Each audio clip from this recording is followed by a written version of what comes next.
Out of Depth. Chapter 1. Marion. He swam casually away from the transit hub, knowing he would soon be back. He had arrived 15 minutes ago as part of the cargo aboard a PEP freighter from the other side of the planet. He was wide awake, and glad he had arrived when the residents of James Varg were not.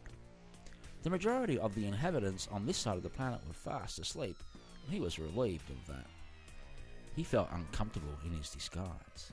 A month ago, it had taken quite a bit of convincing and reassurance that his appearance could be changed back to PEP once the mission was complete. He was still questioning the procedure as his superior coaxed him into the mucus-oozing mass that was the incubator.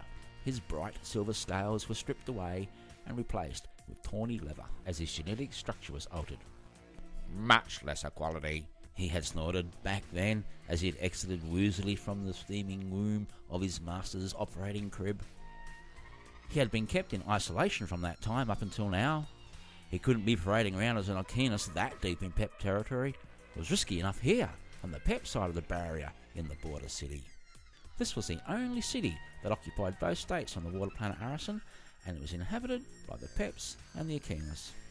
Alkenus and their far distant cousin the PEPs were the dominant intelligent species on this remote planet, and they really didn't get along. It was 2 hours past half the night cycle. The only activity of note was in the strip, and Marion made his way through the empty streets and corridors for one of the many entertainment houses that occupied this seedier part of town. He entered the first one he found and made for the bar. He nodded to the barkeep, grabbing a stool and pointing to his favourite flavoured nectar. This was the first mission during which Marion would be off his planet, and the prospect thrilled him. He'd been on countless missions within his planet's controlled space and had gone unnoticed in unfriendly territory for months on end. But this was the first time he would travel to an alien world. He'd never seen an alien in real life. Marion laughed inwardly, as he knew that aliens had rarely seen him or his kind either. He and his species were 3 times the size of the largest humanoids. The tendons on the top of his feet flexed as his grip on the railing of the bar stool tightened and relaxed. The short, sharp, diamond-hard claws on his slender toes pulsed in and out as he tested the large round railing around the stool. Chirps, clicks and whistles vibrated through the water as numerous patrons and employees conversed in the small hours of the approaching dawn. And eerie music softly oozed from muscular instruments held by a 4-piece band playing in the corner. Soft clicking filled the lull in other noises through the waters in the bar as he and other Alkenus tapped claws with their opposable outside toes.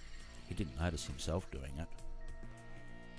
His whiskers waved gently below his broad chin and detected the normal barroom sense within the gentle current. He couldn't stop smiling. He was unusually happy. 5 silver scaly PEPs occupied the area at the opposite end of the bar.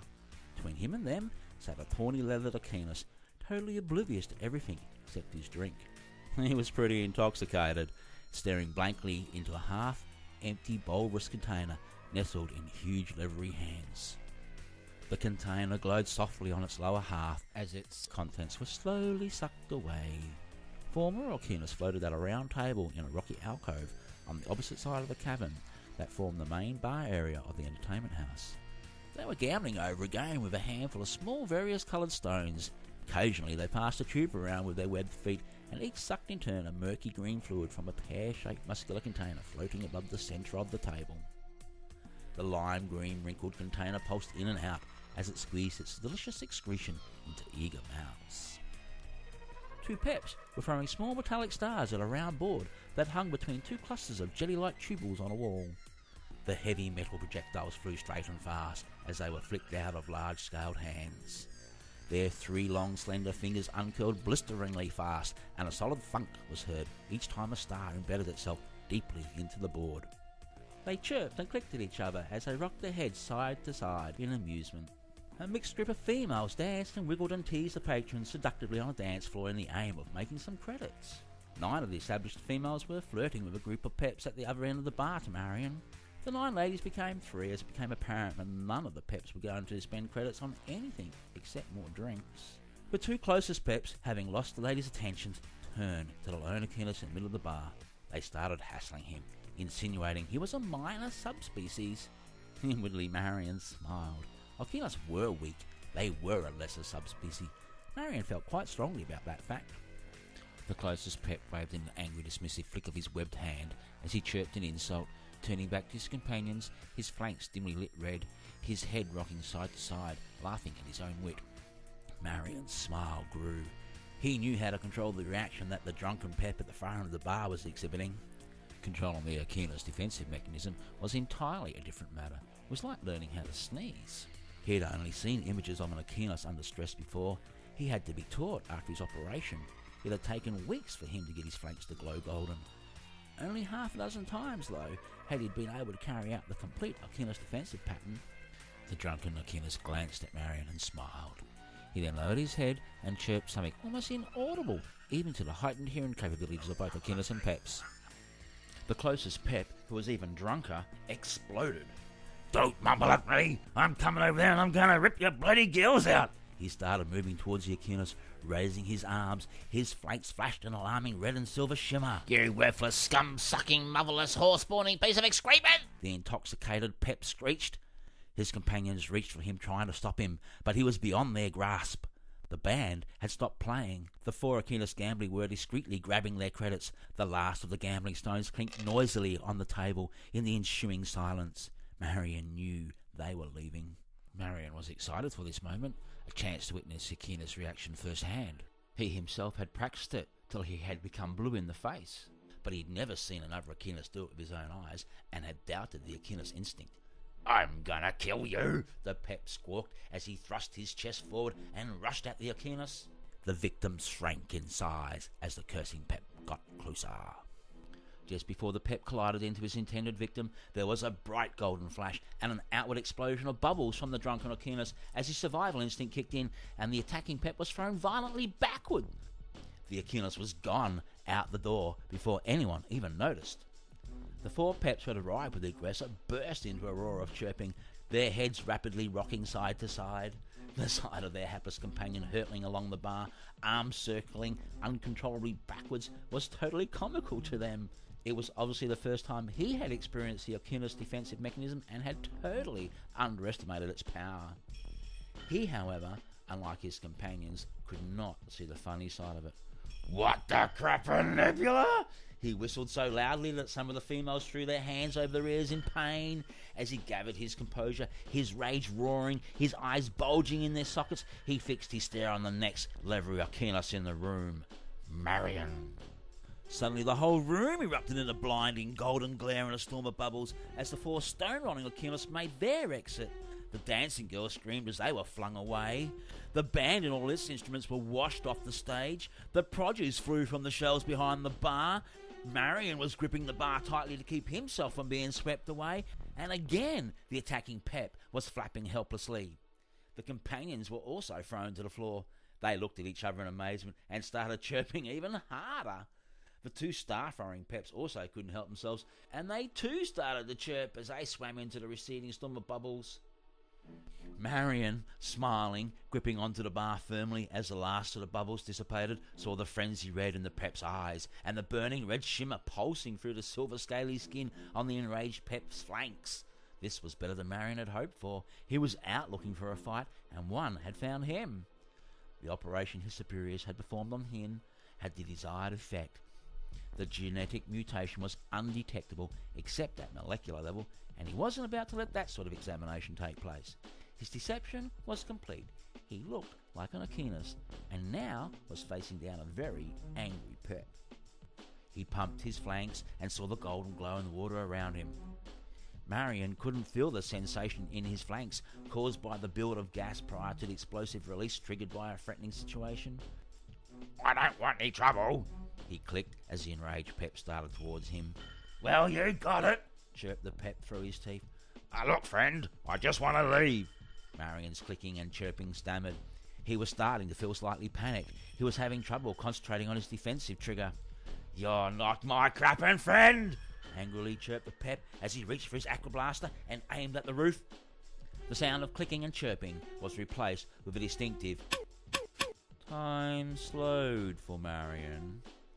He watched in horrid disbelief as his weapon in his hand swept across his tormentor and fired twice.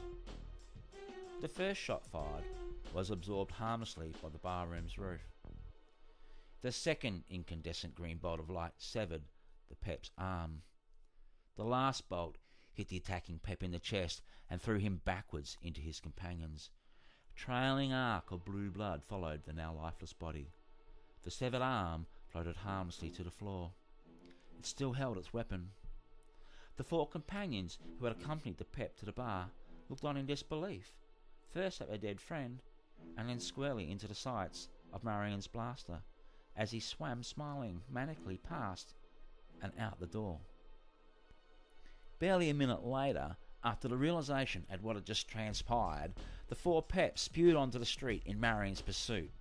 And 10 seconds later after that, the 2 star-throwing Peps, angry, confused and shocked, also joined the pursuit. None of them knew that Marion was not an Aquinas, but a highly trained, genetically modified, undercover Pep agent.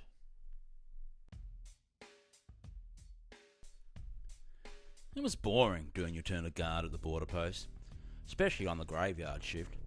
This early in the morning, nothing ever happened. At least during daylight hours, there were credentials to check of inhabitants passing from one state of arrest to the other. But in the hours just after half the night cycle, it was boring. The 3 Aquinas in the guard room had just finished their 3rd pot of char for the shift. Their small round coral building was several blocks away from the transit hub. A wall 6 metres high ran north and south, away from the small building. Invisible above this wall was an unbreakable barrier that kept Peps and their cousins the Aquinas apart. A heavy gate on large hinges hung in an opening between the building and the north-heading wall. The 3 guards were leaning lazily over a very large energy cannon that faced into Frigid Square in Salina, discussing plans for the next leave period, when suddenly they heard shouting. Shooting! He was in a daze. His heart was racing like he was in the annual Oogla swim where many a Pep met their maker. Something was happening that he didn't understand. A sensation had swept through his body when he had seen his attacker reaching for the blaster. It wasn't adrenaline. It was something much more powerful, and he couldn't refuse it. He swam along at a steady rate, constantly checking behind him. He didn't want to lose his pursuers. Just as he turned the last corner towards the square, he heard their angry cries. "You no good fry! We're gonna rip you apart!" And the discharge of blasters. Bolts of energy sent fragments of coral flying as they slammed into the alley wall where Marion had just been. He quickened his pace, rolled over onto his back, and drew his weapon as he swam out into Frigid Square, towards a small round coral building on the far side. 4 large statues of prominent historical Peps faced the centre of the square from each of the corners. Marion felt their cold, hard gaze follow him. Polished stone benches lined the pathways around the square's outside edge, but there was no time to admire the many inscriptions carved into the perimeter walls. An even larger statue looked back over Pep-controlled Jamesvarg, and he headed for this. Marion was about a third of the distance across the square when the first 4 Peps burst into the alley. Their weapons were drawn and they were firing haphazardly. 2 were put out of action almost instantly, another fractions of a second later, as bolts of deadly green energy streamed into them. The water was cloudy with blue blood. Bits of flesh and bone drifted in the gentle current. Blood poured from a stump where a leg used to be, as its Pep floated almost in the fetal position on the current, screaming in pain. The second Pep was deathly quiet, as fragments of burnt skull and flesh filled the water surrounding his shoulders. The third slank slowly away, moaning and clutching a stomach wound. The 4th Pep darted quickly out and started dragging the limbless one behind a solid, large rectangular stone that formed a bench. Marion had just reached the centre of the square when the 2 star-throwing Peps emerged out of the alley. They had heard all the shooting and subsequent screaming before arriving, so entered the square a little more cautiously. They darted behind the next unoccupied bench before Marion's weapon discharged more destruction. The 3 remaining uninjured Peps nodded to each other, broke cover at the same time, and aimed in Marion's general direction, firing their blasters. Grisly hot energy flashed past Marion as he darted for cover behind the huge statue of Commander Frigid. He immediately turned and took aim at the enemy, who had once more disappeared behind cover. The undercover agent timed it perfectly, and one of the Peps popped his head up straight into Marion's energy bolt. The lifeless body sank to the floor with a river of blood flowing behind it. The head was gone, just a cloud of blue. One of the star-firing Peps started screeching with rage at the sight of his now dead, headless companion. To his delight, 10 more Peps who had heard the commotion emerged into the square, shooting their blasters aimlessly in all directions. They came through the right avenue, screaming, having smelt the blood so recently escaped from its owner's containment. Marion's senses were alive. Murder was a new activity on Harrison, and he was enjoying it. He unleashed his deadly aim twice more, and 2 of the newly arrived Peps expired from life. In his peripherals, the gate caught his attention. It was the only way over the border this side of the planet.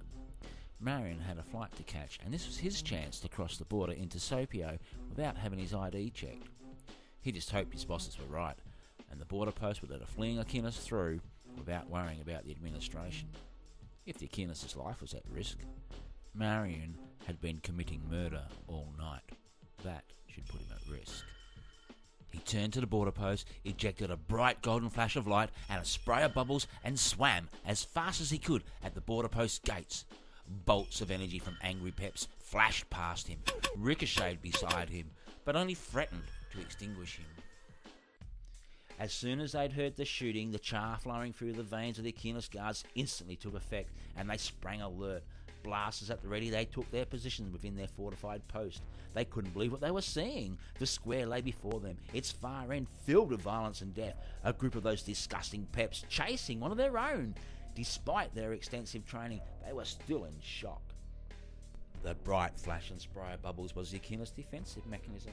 It was a natural response from an Aquinas, and the guards in the post knew this. How dare those Peps treat an Aquinas in such a manner? They discharged their weapons, aiming for areas where there were no Peps, deliberately missing. The guard commander opened the gate that separated the 2 states of Harrison and let their fleeing brother swim through. The gate closed instantly behind Marion, saving him from the Pep mob. The angry Peps in Fidget Square, having seen their fallen comrades, were enraged. 2 Peps were moaning in agony from their wounds. 4 dead Peps said nothing. The 5 large stone statues looked on disapprovingly at the scene. The water was cloudy with blue blood and started to shine with a dull red as the flanks of the mob glowed in rage. In unison, the Peps still alive started whistling, softly at first, and then louder and louder. They swam screaming at the border post. The Peps at the front started hammering on the walls and windows of the border post. They were demanding to be let through after the bastard Aquinas. Soon, more Peps from around the strip that had heard and smelt the commotion made their way to the death-filled square, adding to the riotous noise.